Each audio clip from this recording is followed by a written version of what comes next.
Zero tolerance बोलने वाले zero हर चीज में हो गए हैं। जो कह रहे हैं गरीबी से मुक्ति, वो जब उत्तर प्रदेश को बीजेपी से हम लोग मुक्ति कर देंगे तब इन चीजों से सबसे मुक्ति हो जाएगी। सर, जो लोग शिक्षक भर्ती 69,000 शिक्षक भर्ती के बच्चों को, अभ्यर्थियों को लतखोर कहते थे, अब वो स्वागत कर रहा है हाईकोर्ट के आदेश का। नहीं, उन्हें तो खड़े होकर के सड़क पर सभी 69,000 वाले बच्चों को माला पहनानी चाहिए कि उनके संघर्ष की वजह से ये परिणाम आया है। केशव जी भी कर रहे हैं स्वागत। देखिए, आप अननेसेसरी अपने चैनल चलाने के लिए उनका नाम मत लिया करो। वो कुछ है ही नहीं। वो क्या है, मुख्यमंत्री जी डांट देंगे तो अभी चुप हो जाएंगे 2 मिनट में। सच्चाई है, मुझे किसी ने बताया कि अगर वो डांट दे मुख्यमंत्री जी तो पता ही लगेगा वो डिप्टी सीएम है कौन। वो नहीं मानते, आप पता कर लेना। सर, 19,000 जो लोग हाईकोर्ट से इम्प्लीमेंट करेंगे तो उसमें 19,000 लोगों को बाहर देखिए ये हाँ, मेरे बहुत महत्वपूर्ण बात है जो बात आप कह रहे हो। मैं इस बात को थोड़ा सा पीछे ले जाता हूं। बीजेपी की नियत और मंशा हमेशा रही है कि खिलवाड़ हो, लोगों में एक दूरी बने, लोगों में झगड़ा लगे, लोगों में बंटवारा हो, लोगों के बीच में खाई पैदा हो।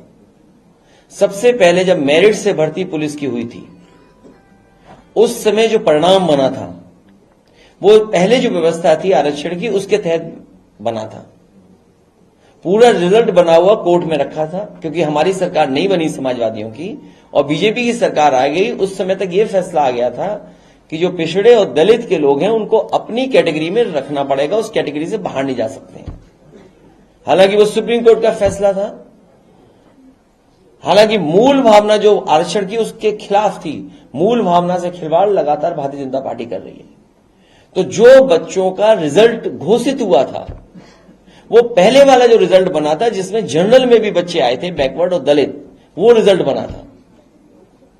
4 दिन बाद रिजल्ट बदल दिया बीजेपी की सरकार ने और उन्होंने कहा कि नई जो व्यवस्था सुप्रीम कोर्ट के माध्यम से आई है उसके माध्यम से रिजल्ट बनेगा। तो उस समय 1800 बच्चे पिछड़े और दलित के लोगों की नौकरी चली गई थी, क्योंकि जब जनरल से वो नीचे आएंगे तो उस कैटेगरी के बच्चों को बाहर निकाल दिया जाएगा। तो ये जितना कुछ घोटाला और घपला किया है, इस सरकार की जिम्मेदारी है। आरक्षण से खिलवाड़ सरकार ने की है और सरकार अपना भ्रष्टाचार, अपना गलत काम छिपाने के लिए बच्चों के भविष्य से खिलवाड़ कर रही थी। ये मुख्यमंत्री की जिम्मेदारी है और मुख्यमंत्री जी अगर रास्ता नहीं निकाल सकते 69,000 का तो उन्हें कुर्सी छोड़ देनी चाहिए।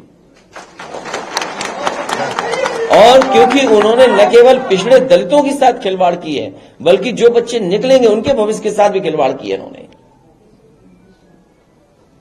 इसलिए उनको, जिन्होंने खिलवाड़ किए भविष्य से, उनको जवाब देना चाहिए कि आखिरकार उनके पास इतने बुद्धि वाले अधिकारी हैं, आखिर ये खिलवाड़ कौन कर रहा था, कौन खेल कर रहा था। तो इसकी जिम्मेदारी उन्हीं की है, विपक्ष की नहीं है।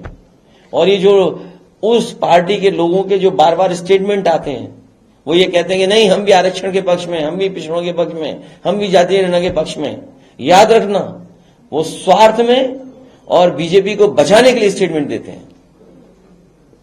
हम तो आपके माध्यम से अपील करेंगे, जितने पिछड़ रहे दलित भाई लोग हैं बीजेपी, वो सब छोड़ करके आ जाएं और पीडीए परिवार को बढ़ाएं।